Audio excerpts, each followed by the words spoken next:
All right, guys. I'm here to do the post game analysis. I thought I was going to be able to watch the game yesterday and even tonight, but they switched them to NBA TV, so they're not on League Pass. So I can't watch the games until after the game is over, which is why I'm doing it now on Monday morning. So you guys are going to have to forgive me on that. I don't have any control over that. But what I decided to do is I'm gonna take this quarter by quarter. I'm not gonna give you an entire thing for the game. I'd rather just go quarter by quarter, especially because there's so many different moving parts here. Some guys are out: McKinney, Lonzo, um, Derrick Jones, Caruso, and so that's a lot of the big rotation guys. And they got a lot of guys who are playing minutes. Like even just in this first quarter, I saw Matt Thomas and Cook getting minutes, which is surprising as fuck to me. But I think I'd rather break this down or talk about this in parts. Now, I already know the result of the game because my curious ass woke up and said, "Hey, let's see who won the game." But it's not like it would matter because I would have saw it anyway, regardless. When I had to click on the damn game to see it and all the other shit. But anyway, sorry, I had to get that little spiel out the way. But so yeah, first quarter the game is over with. It's 33-27. Um, the game started out kind of slow, but I feel like the Bulls picked it up, particularly in like the last 2 minutes when they took Zach out and brought in DeRozan and had the rest of the bench guys. I feel like they kind of took off that last little bit there to get a nice little cushion. Um, Matt Thomas, I don't know what the fuck he's doing out there. He's there for shooting, but that's literally the only thing he does at an NBA level is shoot to me. Like he does nothing else at an NBA level. I don't know why he's on the fucking roster. I mean, obviously it's a non-guaranteed contract, and so they will drop him at the drop of a hat if they get the guy or need to make space to get a guy. So I get that, but to me, he shouldn't even be on the court. But I digress. Kobe has pissed me off already his first quarter.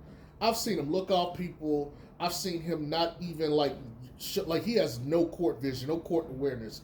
I see Vooch got a guy posted up in a low post, and he's begging for the ball, and Kobe just decides to go in and attack the rim instead of give the ball to Vooch. And I get it. Vooch has been shit for a while, but he's still your big. He's still your scoring big. You still got to give him the ball. And I think that's where Lonzo is missed right here is the ability to set the table for others. If Lonzo was here, Vooch would have touched that ball. You better believe he would have touched that ball. And it's one of the things that annoys me about Kobe White. But then I have to remember he's not a point guard. He's really a two. And we need to stop calling him a point guard. We really need to start calling him a two. The thing is, he's an inferior as fuck two. Because he can score, but he's just not efficient. And usually with guys like that, you want them coming off the bench. Like if he did more stuff, it'd be different. But he can't set the table. His shooting is meh. What I'm saying? He don't really play defense. He doesn't rebound.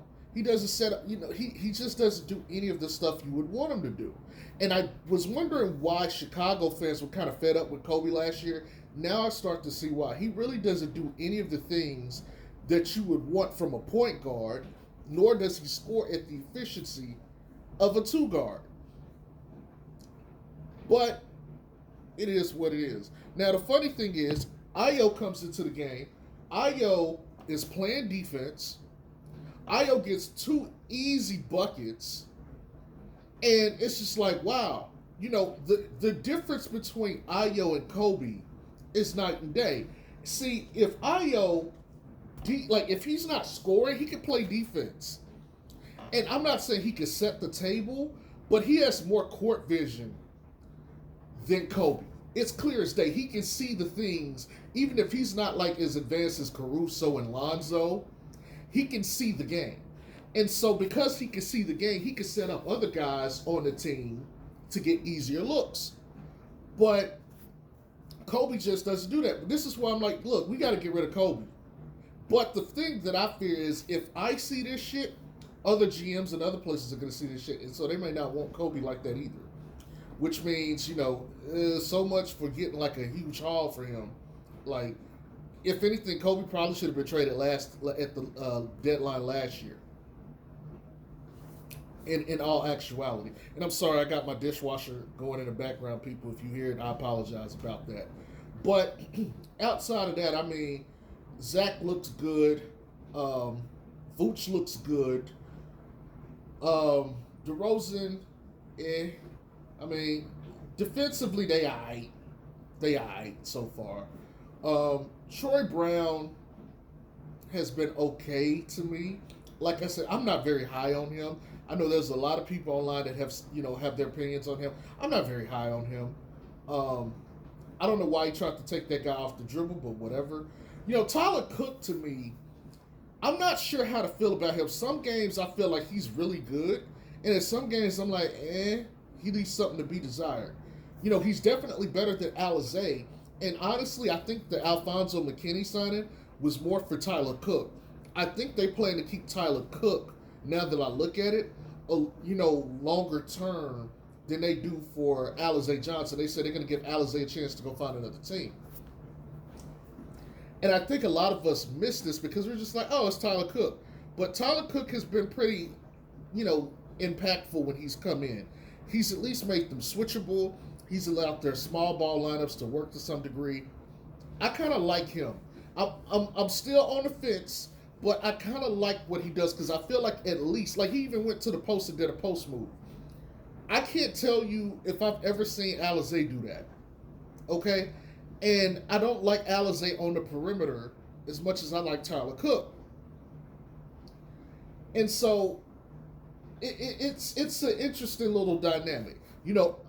When it comes down to it, I'd rather have Alfonso McKinney over all of them. But, it is what it is. It is what it is. The Pacers, they seem a bit out of it.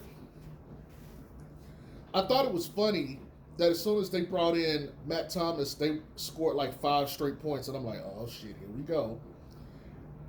Along with DeMar DeRozan and those guys being up in there, I was just like, man, here you go. They got to do something. But no, the Bulls stabilized, partly thanks to Ayo, and they got it on track, and they lead the first quarter with a 6-point lead. Like I said, this is going to be an interesting matchup because technically we should be strong on the boards in this one because they got Turner and Sabonis. But when you look at this team, their bench is worse than ours. You think our bench is bad? Their bench is far worse. But this is what happens when you put a lot of money into your starters. You don't really have the money for a bench like that, and then nobody wants to come to Indiana. But I mean, outside of really Sabonis and Turner, and they don't have Malcolm Brogdon, who's a huge part of like their team. I don't really know what you can expect them to give. Which is why when I look at this, it's like, well, our bench should have way more productivity this game, and thus we should actually win the game if it comes down to like the bench play,